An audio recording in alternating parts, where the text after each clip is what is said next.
দেখেন আসল ড্রাগন চেনার উপায়। ড্রাগন গুলো অনেক সুন্দর হবে, পাতাগুলো পাতলা হবে।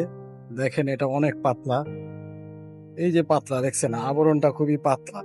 ড্রাগন হবে অনেক সুন্দর দেখতে, একটু লম্বা, গোলাকার, কিন্তু গোল না, ডিম্বাণু, ডিম আকারের মতো। ড্রাগন গুলো অনেক সুন্দর হবে, এইগুলো হলো আসল ড্রাগন।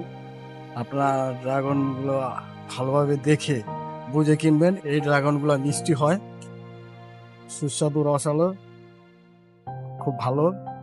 অবশ্যই ভালো দেখে ড্রাগন কিনুন এবং বাচ্চাদের খাওয়াবেন। এটা সব বয়সীদেরাই ড্রাগন ফল খেতে পারে। অবশ্যই আপনারা ভালোভাবে দেখে শুনে ভালো বুঝে ড্রাগন ফল কিনবেন। দেখছেন ড্রাগনগুলো কত সুন্দর, লাল টকটকা এরকম হবে।